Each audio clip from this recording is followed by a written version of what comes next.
எல்லாருக்கும் வணக்கம். நான் கம்பன் தமிழ் பள்ளியுடைய முன்னாள் பிரின்சிபல்.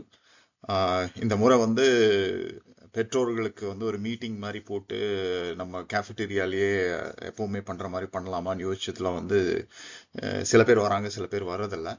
அதனால ஒரு சின்ன ஒரு வீடியோ ப்ரெசன்டேஷன் மாதிரி பண்ணலாம் அப்படின்னு சொல்லிட்டு ஒரு முயற்சி. ஸோ அதில் வந்து ஒரு ஒரு 5-6 விஷயம் நாங்கள் உங்களுக்கு சொல்லணும்னு நினைக்கிறோம்.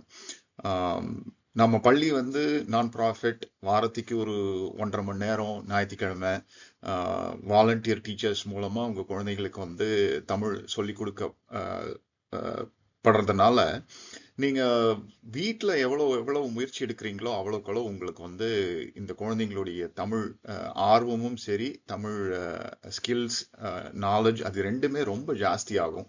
ஸோ அதனால நீங்க வந்து வீட்டில் நீங்க எவ்வளவு ஒர்க் பண்றீங்க அப்படிங்கிறது ஒரு ரொம்ப முக்கியமான ஒரு விஷயம். ரெண்டாவது, வகுப்புக்கு வந்து சரியான நேரத்துல வரணும்.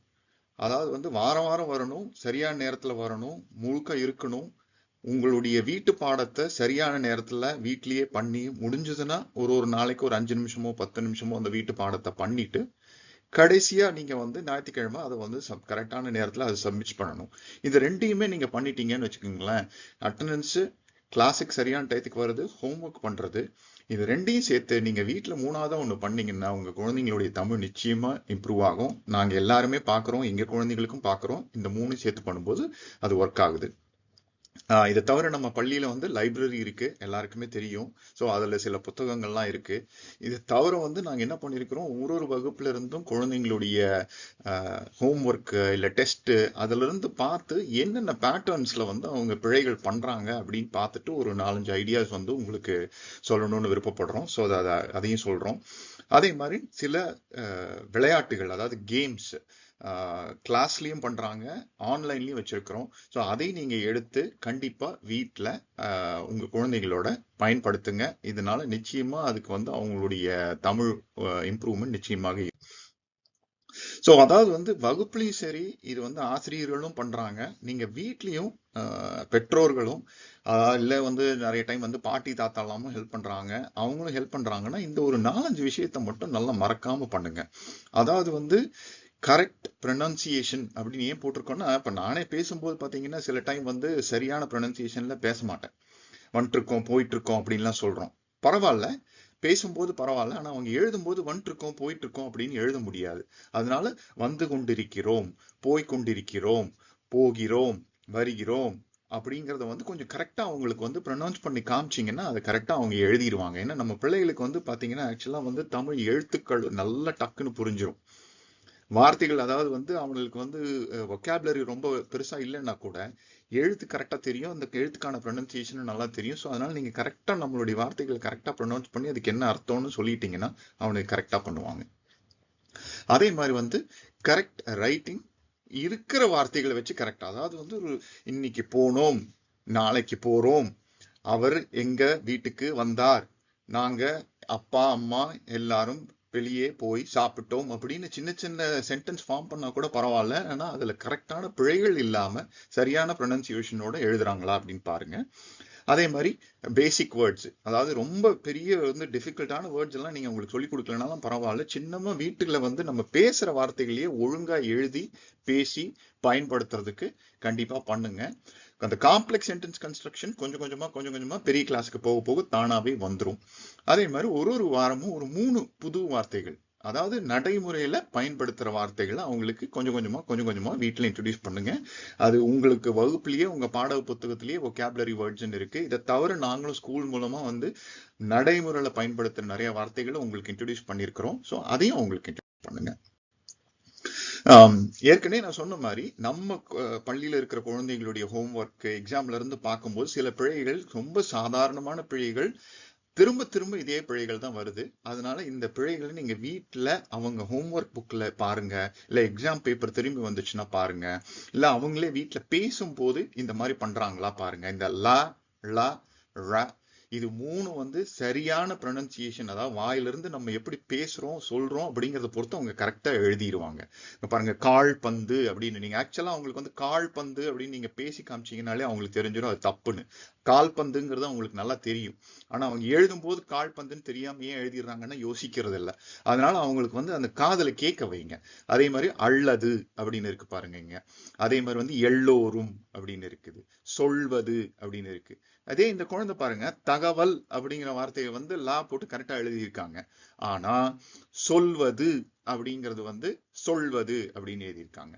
சோ நானே பேசும்போது பாத்தீங்கன்னா எழுதியிருக்காங்கன்னு ரெண்டையும் மாத்தி மாத்தி சொல்றேன். அது ஏன் உங்களுக்கு நான் சொல்லி காமிக்கிறேன் அப்படின்னா, நம்ம பேசும்போது பரவாயில்ல, ஆனா அவங்களுக்கு எழுத்து வரும்போது கரெக்டா நீங்க வந்து எழுதணும் அப்படின்னு சொல்லுங்க. அதே மாதிரி இங்க பாருங்க, மொழி இந்த குழந்தை வந்து கரெக்டா எழுதியிருக்காங்க. சில பேர் வந்து மொழி அப்படின்னு எழுதிருவாங்க.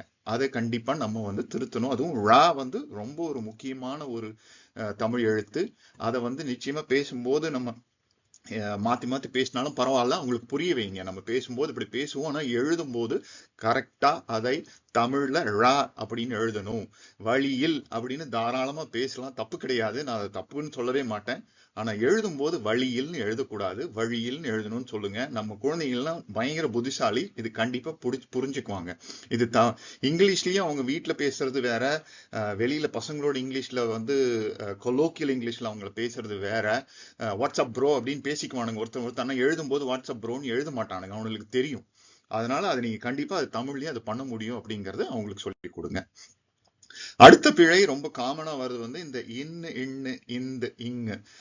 இதுல முக்கியமா நீங்க வந்து இங்க பாருங்க, இந்த நா. சோ இதுலயே ஒரு 3-4 பிழைகள் இருக்கு பாருங்க. முன்று, மூ, இன்று.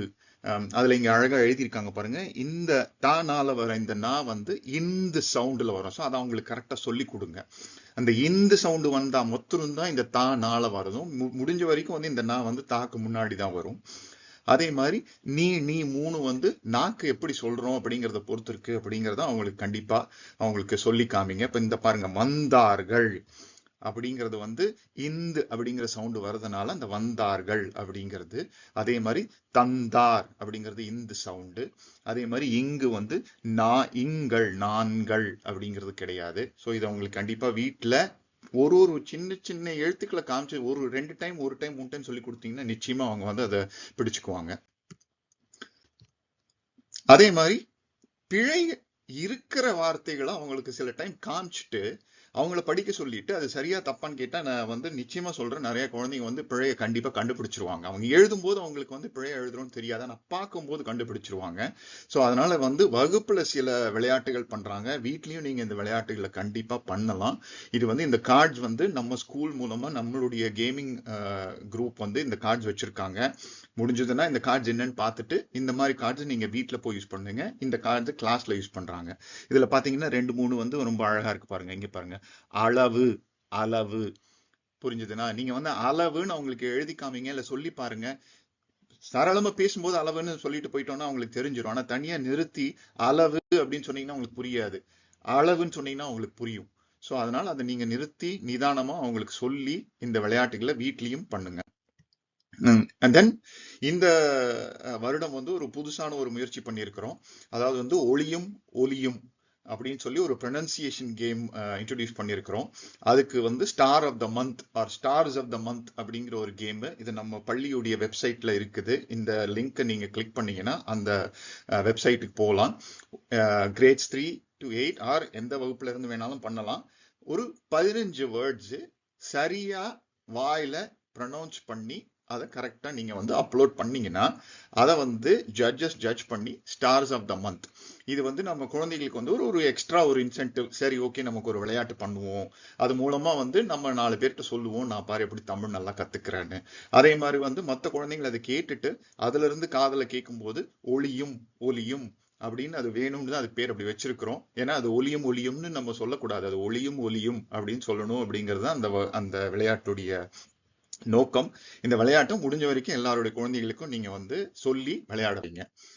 அண்ட் தென் ஸ்பெல்லிங் எரர்ஸ்க்குன்னு தனியாக ஒரு கேம் வச்சிருக்கிறோம். அது நம்மளுடைய ஃபோன் மூலமாக நீங்கள் பண்ணலாம். ஸோ நீங்கள் வந்து இப்போ நீங்கள் உங்கள் ஒய்ஃப் ஃபோன்லையோ இல்லை ஹஸ்பண்ட் ஃபோன்லையோ நீங்கள் இதை பார்க்குறீங்க அப்படின்னா இன்னொரு ஃபோன் யூஸ் பண்ணி இந்த கியூஆர் கோடை ஸ்கேன் பண்ணீங்கன்னா நேராக அந்த வெப்சைட்டுக்கு போகும். அங்கே வந்து ஒரு கேம் வச்சிருக்குது. அதில் வந்து ஸ்பெல்லிங் எரர்ஸை வந்து குழந்தைங்களுக்கு வந்து ஈஸியாக எப்படி கண்டுபிடிக்கிறது, பார்க்கும்போது எப்படி கண்டுபிடிக்கிறது அப்படிங்கிறதுக்கு ஒரு கேம் பண்ணியிருக்கிறோம். அது ரொம்ப இம்பார்ட்டன்ட்டு. நீங்கள் பார்த்தீங்கன்னா பிழைகள் வந்து மெயினாக வர்றதுக்கு காரணமே வந்து அவங்க கண்ணால் பார்க்கறது இல்லை. இப்போ நம்மளாம் இப்போ இந்தியாவிலையோ தமிழ்நாட்டிலையோ நம்ம வளரும்போது நிறைய தமிழ்லலாம் படித்து நியூஸ் பேப்பர் பார்க்குறதோ இல்லை ஸ்கூலில் பார்க்குறதோ இல்லை பஸ்ஸில் பார்க்குறது இல்லை தியேட்டரில் பார்க்கறதுனால நமக்கு கண்ணில் தெரிஞ்சிருச்சு எது சரி எது தப்புன்னு. நம்ம பசங்க அதை ரொம்ப பார்க்கறது இல்லை. அவங்களுக்கு தேவையில்லை படிக்கணுங்கிற அவசியம், தமிழ் பள்ளிக்காக மட்டும்தான் படிக்கிறாங்க. ஸோ நீங்கள் என்ன பண்ணுங்க, இந்த மாதிரி பிழைகள் இருக்கிற வார்த்தைகளை சில இடத்துல காமிச்சு அதை எப்படி கரெக்ட் பண்ணணுங்கிற ஒரு கேமை நீங்கள் உங்களுக்கு இன்ட்ரடியூஸ் பண்ணீங்கன்னா அவங்க வந்து நிச்சயமாக அவங்களுடைய தமிழ் பிழைகள் குறையும். தமிழ் பேசுறது, தமிழ் படிக்கிறது, எழுதுறது மூணுமே ரொம்ப நல்லா இம்ப்ரூவ் ஆகும். இவ்வளோ நேரம் ப்ரெசன்டேஷன் பார்த்தீங்க இல்லையா? அதில் இருந்தது சில விஷயங்கள், நாங்கள் சொன்ன விஷயங்கள் எல்லாம் சில பெற்றோர்கள் வந்து நம்ம பள்ளியில் இருக்கிற குழந்தைங்களோட அவங்க வீட்டில் வந்து இதெல்லாம் வந்து ட்ரை பண்ணியிருக்கிறாங்க. அதனால ஒரு 3 பெற்றோர்கள்ட்ட நாங்கள் கேட்டிருந்தோம் நீங்கள் என்ன பண்ணுறீங்க அப்படின்னு. அவங்க உங்களுக்கு ஒரு ஃபியூ ஐடியாஸ் கொடுத்துருக்குறாங்க. அந்த வீடியோவை நாங்கள் ரெக்கார்ட் பண்ணியிருக்கோம்.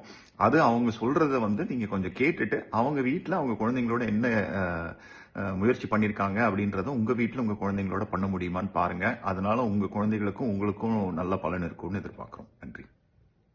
வணக்கம், என் பேர் ஷாலினி சோம்சேகர். நம்ம பசங்களுக்கு தமிழ் மொழி மேல் ஒரு ஈடுபாடு எப்படி கொண்டு வரலாம் அதை பற்றி தான் பேச போகிறேன். பசங்களுக்கு சொல்லிக் கொடுக்குற சுலபமான வழி என்னன்னா அவங்க படிப்புடன் கொஞ்சம் விளையாட்டு சேர்ப்பது தான். எங்கள் பசங்களோட வாழ்க்கைக்குள் அவங்களுக்கு தெரியாமலே நாங்கள் தமிழை மொள்ளமாக சேர்த்தோம். காலை வணக்கம், நள்ளிரவு இந்த மாதிரி வார்த்தைகளை தினந்தோறும் உபயோகப்படுத்தினோம். பாட்டி தாத்தாவுடன் பேசும்போது நீங்கள் தமிழில் பேசினாதான் அவங்களுக்கு மறந்து போன வார்த்தைகள் கூட உங்களால் நினைவுக்கு வரும்னு சொன்னால் இவங்க ஆர்வத்துடன் பேசுவாங்க. லைப்ரரியில் ஒரு ஆங்கில புத்தகம் எடுத்தால் ஒரு தமிழ் புத்தகம் எடுப்போம், 2 சேர்ந்து படிப்போம். வீட்டில் நகைச்சுவை படம் குடும்பமாக உட்காந்து பார்ப்போம். செய்திகள் தமிழில் கேட்போம். சின்ன சின்ன வார்த்தைகள் ஒரு ஸ்பீட் டெஸ்ட் ஆட்டும். இப்போ நான் டிக்டேஷன் கொடுத்தா யார் சீக்கிரமாக எழுதுனாங்க அப்படின்னா 2 பசங்களும் போட்டி போட்டு எழுதுவாங்க. என்னதான் ஆசிரியர் சொன்னாலும் என்னதான் நண்பர்கள் ஊக்கப்படுத்தினாலும் அம்மா அப்பா சொல்கிற மாதிரி வராது. பசங்க நம்மளை நோக்கி தான் பார்ப்பாங்க. நான் பண்ணுறது சரியா, நான் பண்ணுறது உனக்கு பிடிச்சிருக்கா, நான் பண்ணுறது உனக்கு பெருமையாக இருக்கா, இந்த மாதிரி நம்ம பசங்க நம்மளை தான் பார்ப்பாங்க. கொஞ்சம் என்கரேஜ் பண்ணுங்க, நம்ம பசங்க நல்லா வருவாங்க. வணக்கம், என்னோட பேரு கீதா. என்னோட பையன் இந்த வருஷம் பயோலிட்ரசிசியில் எக்ஸாம் எழுதி முடிச்சிட்டான். என்னோட பங்கு இதுல என்னன்னா, ஒவ்வொரு வாரமும் சில மணி நேரம் கூட உட்கார்ந்து பொறுமையா நிறைய சொல்லி கொடுத்துருக்கேன். ஹோம்ஒர்க் எழுதுறதுக்கு, படிக்கிறதுக்கு, எழுத்துக்கூட்டி படிக்கிறது, எழுதுறது, நியூஸ் பேப்பர் படிக்கிறது, இந்த மாதிரி நிறைய ஆக்டிவிட்டிஸ் பண்ணியிருக்கோம். ஓரல் ஹோம்ஒர்க்கெல்லாம் வந்து நான் நிறைய கூட உட்காந்து அவங்க கூட ப்ராக்டிஸ் பண்ணியிருக்கேன். இந்த வருஷம் முக்கியமா பயோலிட்ரசிக்கு வந்து அவனுக்கு நிறைய நான் dictation words practice, oral practice அந்த மாதிரி எல்லாம் நிறைய பண்ணணும். ரொம்ப நன்றி. வணக்கம், என் பேர் அருண் பிரபு. என்னோட 2 பசங்க கம்பன் தமிழ் பள்ளியில் தான் 6 வருஷமாக படிச்சுட்டு இருக்காங்க. என்னோட பையன் வந்து இந்த வருஷம் பைலிங்குவல் முடிக்கிறான். என் பொண்ணு 8th கிரேட் முடிக்க போகிறான். ஸோ இந்த 6 வருஷம் நாங்கள் தமிழ் ஸ்கூலில் கண்டினியூஸாக அவங்கள அனுப்பியிருக்கிறோம். அண்ட் அவங்க ஸ்கூலில் எவ்வளோ அவங்க டீச்சர்ஸ் சொல்லி கொடுக்குறாங்களோ அதே அளவுக்கு வீட்டில் இருந்து பேரண்ட்ஸோ ஆஸ் அ பேரண்ட்டாக வந்து நாங்களும் எங்களால் முடிஞ்ச சப்போர்ட்டை பண்ணியிருக்கிறோம். ஸோ நான் இது மூலமாக என்ன சொல்ல விரும்புகிறேன்னா, பேரண்ட்டோட பங்கு வந்து ரொம்ப இம்பார்ட்டண்ட். ஏன்னா அவங்க தான் அதோட இம்பார்ட்டன்ஸ் அவங்களுக்கு சொல்லணும். அது இல்லாமல் அவங்களுக்கு தேவையான உதவிகளும் லைக் எவ்ரிடே வீட்டு பாடம் முடிக்கிறதா இருக்கட்டும், அல்லது பரீட்சைக்கு ஹெல்ப் பண்ணுறதா இருக்கட்டும், திருக்குறளை சொல்லிக் கொடுக்குறதா இருக்கட்டும், வீட்டில் பேசுகிறதா இருக்கட்டும். ஸோ எல்லா இதுலேயுமே வந்து பெற்றோர்களும் அவங்களுக்கு தேவையான ஊக்கத்தை கொடுத்தா தான் அவங்களால கண்டினியூஸாக படிக்க முடியும். மெயினாக நாங்கள் என்ன வீட்டில் பண்ணோன்னா, அந்த ஸ்டோரி வீவராக இருக்கட்டும், ஸ்கூலில் சொல்கிற ஸ்டோரி வீவர், அவங்க ரீட் பண்ணுறது, அந்த கான்வர்சேஷன் லாக் கொடுக்கறது ரொம்ப ஹெல்ப்ஃபுல்லாக இருக்கும். அந்த கான்வர்சேஷன் லாகில் வந்து பேரண்ட்டோட நீங்கள் கான்வர்ஸ் பண்ணுறப்போ வந்து அவங்களால என்ன தமிழ் வார்த்தைகள் அவங்களுக்கு தெரிஞ்ச வார்த்தைகளை யூஸ் பண்ணுறாங்க, அவங்களோட அனுபவத்தை பகிர்ந்துக்கிறப்போ அதை நல்லா இன்ட்ரெஸ்டிங்காக பண்ணுறாங்க. ஸோ அவங்களோட தாத்தா பாட்டிகிட்ட பேசுகிறப்போ தமிழில் பேசினா அவங்க சந்தோஷப்படுவாங்க. மெயினாக அது one of the reasons Tamil ஸ்கூலில் போடுறது. ஆனால் கொஞ்ச நாளில் ஐ திங்க் அவங்களுக்கே அந்த இன்ட்ரெஸ்ட் வந்துடுது, அவங்களே நல்லா மோட்டிவேட்டடாக பண்ணுறாங்க. பட் பேரண்ட்டோட ரோல் ரொம்ப ரொம்ப இம்பார்ட்டன்ட். அவங்க வந்து கண்டிப்பாக ஒவ்வொரு வாரமும் அவங்கள ஊக்குவிச்சுக்கிட்டே இருந்தால் தான் அவங்களால இதை முடிக்க முடியுது. ஏன்னா அவங்க ஸ்கூல் போகிறாங்க, every week on and half பண்ணணும். ஸோ பேரண்ட்டோட ரோல் இதில் வந்து ரொம்ப ரொம்ப இம்பார்ட்டன்ட். ஸோ அதுதான் நான் சொல்லணும்னு நினச்சேன். ரொம்ப நன்றி இந்த வாய்ப்புக்கு. தேங்க்யூ.